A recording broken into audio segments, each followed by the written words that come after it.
It was the end of the year, and Serah's heart was beating fast with excitement. For the first time, she was going to meet John, the boyfriend she had fallen in love with after 9 months of talking online.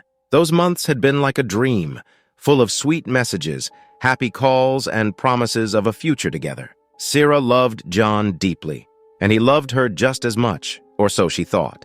This was also Serah's first time in Africa.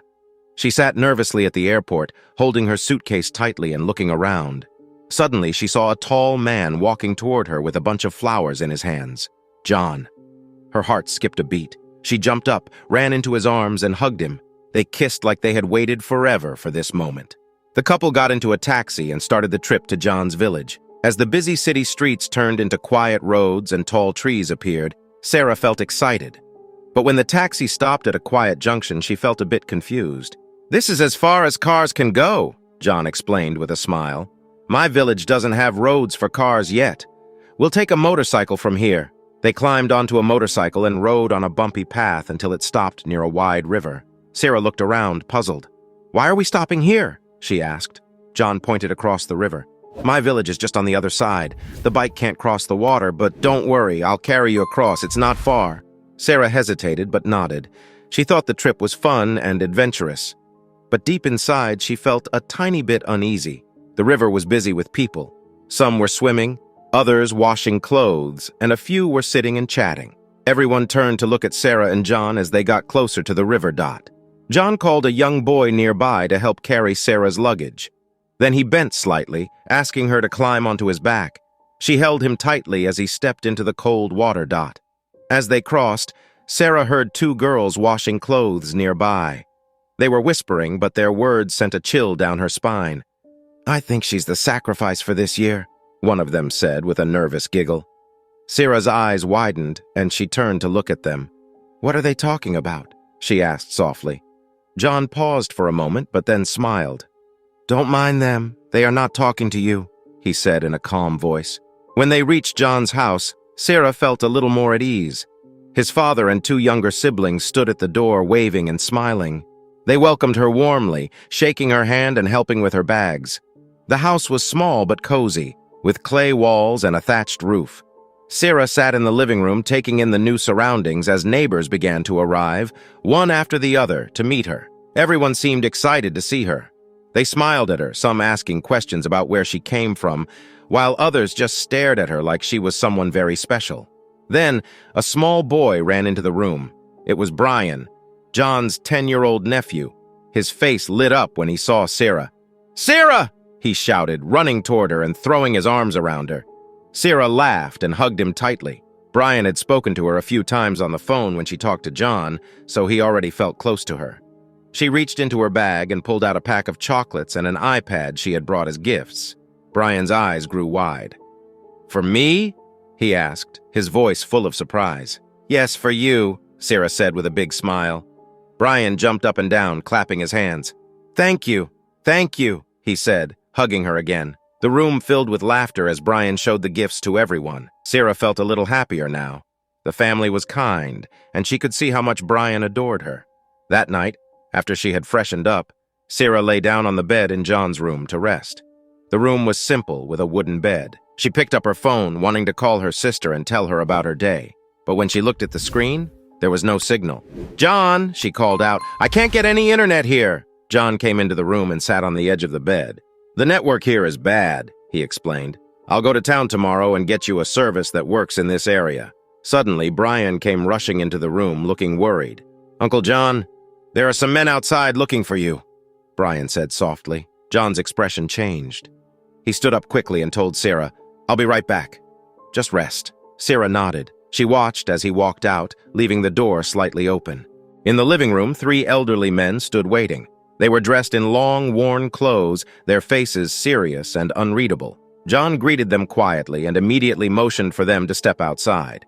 Bryan, curious and uneasy, followed quietly and hid behind the door to listen. Once outside, one of the men spoke in a low, deep voice. "Is everything ready for tonight?" John nodded silently. The man continued, reaching into his pocket and pulling out a small, dark bottle. He handed it to John. "Put this in her drink or food. Make sure she takes it before midnight." We will return at 1 a.m. for her." Bryan's eyes widened as he listened. His small hands clenched into fists. John hesitated for a moment, but then took the bottle without saying a word. He turned and walked back inside the house. John carried a bucket of water outside to take his bath, the sound of the bucket scraping the ground breaking the silence of the night. Their small bathroom stood in the corner of the compound, dimly lit by the moonlight. Inside, Serah lay on the bed, trying to push away the strange feeling growing in her chest. The night had started so beautifully, yet something felt off. Suddenly, the door creaked open, and little Bryan sneaked into the room, his small frame barely making a sound. He looked scared, his wide eyes glancing nervously behind him. "Miss Serah," Bryan whispered, his voice trembling. "I'm sorry to bother you, but I need to tell you something now." Serah sighed, thinking it was just another one of Bryan's usual interruptions. Earlier he had come in twice, once to thank her again for the chocolate and iPad and then to ask how to play a game. She smiled weakly and said, "Bryan, I'm really tired. Come back tomorrow, okay?" Bryan hesitated, his small hands clenching into fists. He turned to leave, but suddenly spun back around. "Miss Serah," he said, his voice urgent now. "Uncle John is going to give you a drink or food when he comes back. Please don't drink or eat it." Serah sat up, startled. "Bryan, what are you talking about?" But before she could say another word, Bryan turned and ran out of the room, closing the door behind him. Serah sat there, her heart pounding. The words echoed in her mind. "Don't drink or eat. I will explain later." What did he mean? When John came back from the bathroom, he looked fresh and calm. He put on clean clothes, went out for a moment, and returned with a small cup of drink in his hand. His smile was wide but felt strange. "Drink this, babe," he said softly, handing the cup to Serah. "It's very good and will help you relax." Serah smiled back, though her hands trembled as she took the cup. She brought it close to her lips, pretending to take a sip. "Wow," she said, forcing a cheerful tone. "This is so nice. But can I have some water too? I'm very thirsty." John nodded and stood up. "Of course," he said, leaving the room to get water. The moment he stepped out, Serah's heart raced like never before. She quickly poured the drink under the bed, careful not to spill any on the floor. She wiped the cup clean with her dress, placed it back on the table, and lay down on the bed, pretending to be asleep. When John returned, holding a cup of water, he called softly, "Serah? Babe?" Serah didn't move. She kept her eyes shut, her breathing slow and steady. "That was fast," John muttered to himself with a smirk. He placed the water on the table and walked over to a small wooden box in the corner of the room.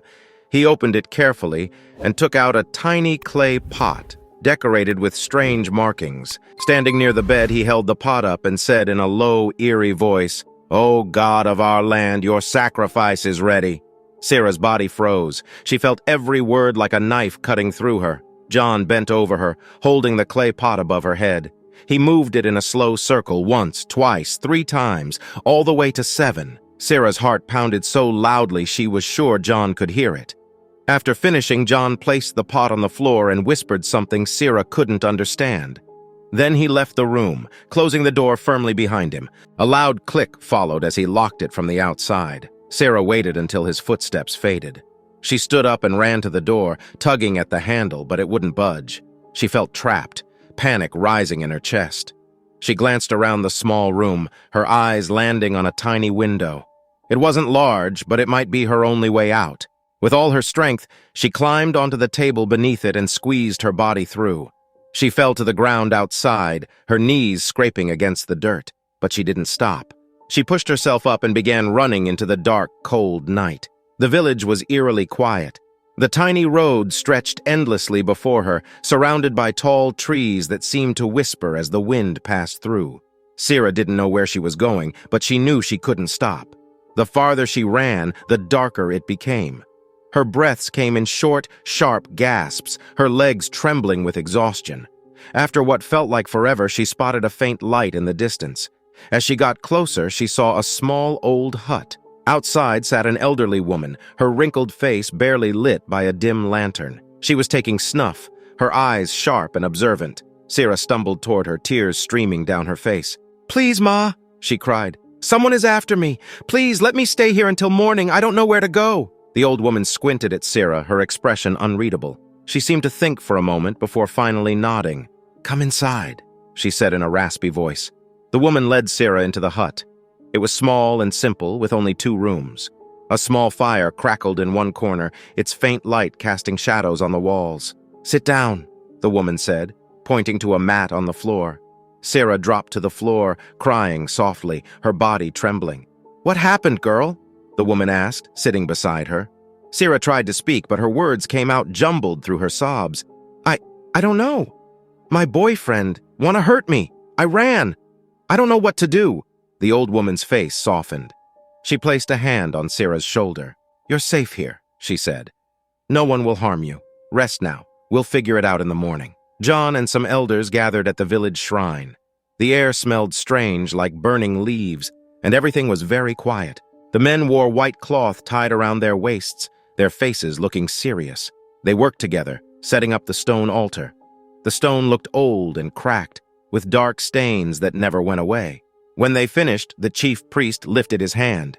"It is time," he said in a deep, strong voice. No one said anything as they started walking back to John's house. At the house, John opened the door and stepped inside. He looked at the bed where Serah had been lying, but it was empty.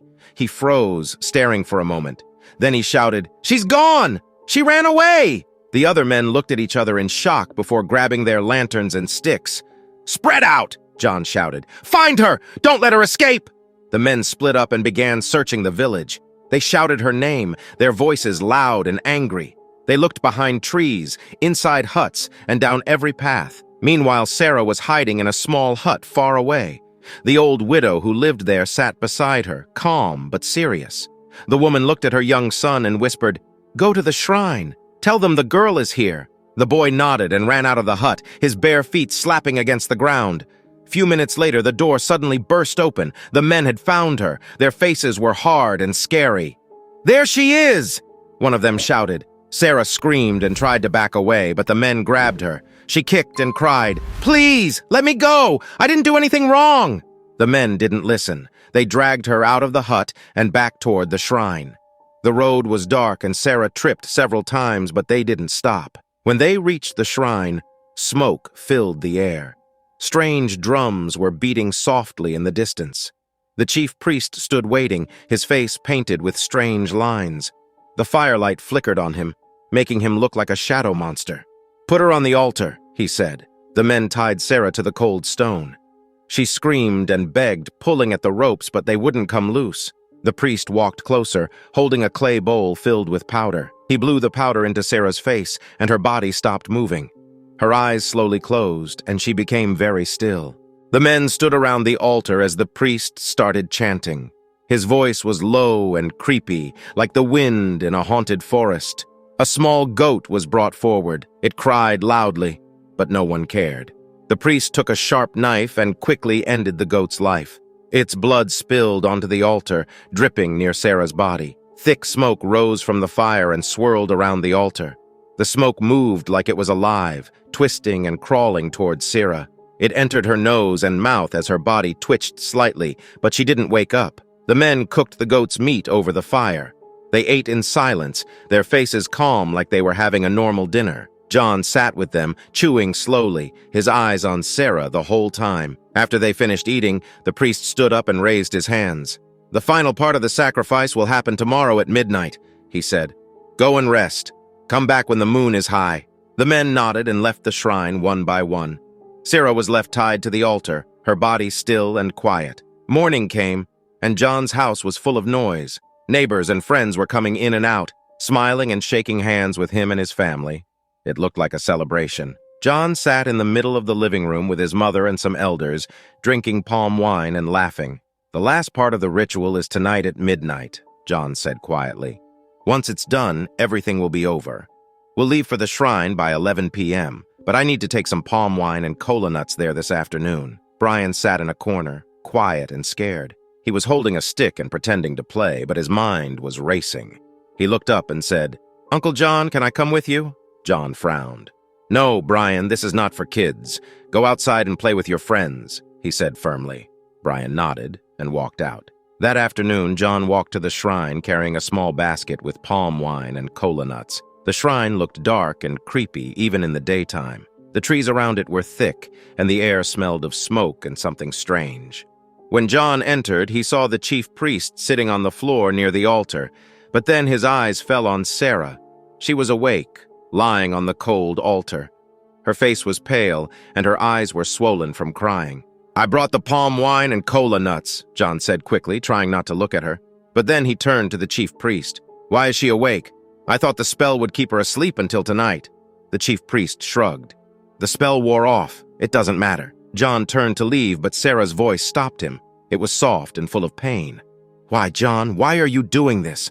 What did I do wrong? I trusted you. I loved you." John froze, his back to her. After a moment, he turned around. His face looked cold, but his eyes showed something else. Something sad. "I'm sorry, Serah. I didn't want this.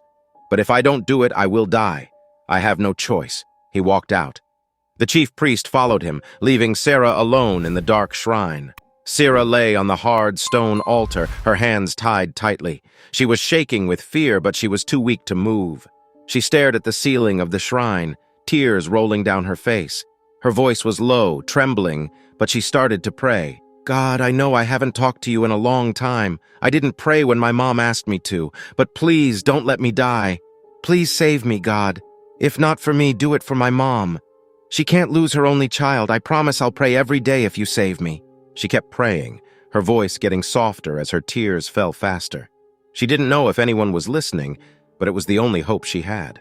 By 9 p.m. that night, the chief priest was in his dark, smoky hut. He was mixing herbs and muttering strange words. The compound was silent, except for the sound of crickets. Serah was still lying on the stone table inside the shrine. Her body was weak, and her eyes were swollen from crying. The air felt heavy, like something bad was about to happen. Suddenly, the door of the shrine creaked open, and a small figure slipped inside. It was Bryan. His tiny feet barely made a sound as he crept closer to Serah. His hands trembled as he worked to untie the ropes holding her down. "We have to go now," he whispered. Serah's eyes widened as she sat up, feeling her wrists. She was too weak to talk, but nodded. Bryan grabbed her hand, and together they ran into the night. The wind was cold, and the village was so quiet it felt like the trees were watching them. After running for what felt like forever, they reached the village river. The moonlight shimmered on the water, but it felt eerie instead of peaceful. Serah was out of breath and collapsed near the riverbank. She clutched her chest, trying to calm her breathing. "Why, Bryan?" she finally managed to ask. "Why does your brother want to kill me?" Bryan hesitated, but then sat beside her, looking at the dark water. "Every year, at the end of the year, the people of Amala village have to give a stranger to their god. If they don't, the god will take someone from their family instead. It's called the yearly offering." Serah's heart sank. Tears rolled down her cheeks. "So I'm the offering this year?" she asked softly. Bryan nodded. "Yes, this year it's our family's turn. Uncle John said he had a plan, but I didn't know it was you until I heard him talking to the elders. I couldn't let you die, Miss Serah. You've been so kind to me." Serah sobbed quietly. Her hands shook as she held Bryan's small hands. "Thank you for helping me," she whispered. Bryan looked back toward the village, fear in his eyes. "I have to go back now, or they'll know I helped you. When you cross this river, keep running. Don't stop until you see a church, a big Catholic church. Stay there until morning. You'll be safe." Serah nodded and hugged Bryan tightly. "Please call this number. It's my mom's," she said, giving him her mom's phone number. Bryan promised to do it. With that, he ran back toward the village, disappearing into the dark night. Serah looked at the river, her reflection trembling on the surface. The water was cold, and it seemed to stretch forever. Her legs were weak, but she knew she had to cross it. She stepped into the river, gasping as the icy water reached her knees. The current was strong, and her legs felt like they would give out. Halfway across, she slipped and fell, the water pulling her under. She fought to rise, coughing and gasping for air. "God, please help me," she whispered as she pushed forward. Finally, she reached the other side, her clothes soaked and her body trembling. She kept running, her bare feet scraping against rocks and twigs. The forest was dark and full of strange sounds, leaves rustling, branches snapping, and the occasional cry of an animal. By 11 p.m., the villagers and elders gathered at the shrine, ready for the final ritual. There was laughter, singing, and drinking as everyone celebrated. Suddenly, the chief priest stepped out of his hut, wearing his long robe and carrying a staff. The crowd fell silent. He walked to the shrine and opened the door. When he looked inside, his eyes widened. "She's gone!" he roared. The villagers gasped in shock. John's face went pale, and his hands began to shake. "What do you mean she's gone? That's impossible!" he stammered. The chief priest turned to the crowd. "Who let her escape?" he bellowed. Everyone began whispering, looking around in confusion. "Let's go find her now!" John shouted. He started to run, but the chief priest blocked his path. "No!" the chief priest said firmly. "You cannot leave. Only the young men will go. If she is not found before midnight, you will take her place, John." The crowd gasped louder this time. John's mother fell to her knees, crying. "Please, no! Give us more time!" she begged. The chief priest raised his hand. "The gods have spoken," he said coldly. "If Serah is not here by midnight, John will pay the price." John tried to fight, but the men grabbed him and tied his hands. His heart pounded as he was pushed to the ground. The young men ran through the village, holding torches and calling Serah's name. They searched every corner, behind huts, in the bushes, by the river, but there was no sign of her. Bryan, back in his room, lay on his mat with his eyes tightly shut.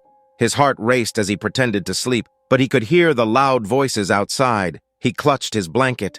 At the shrine, the chief priest looked at the stars. Midnight was near. He turned to the crowd and pointed at John.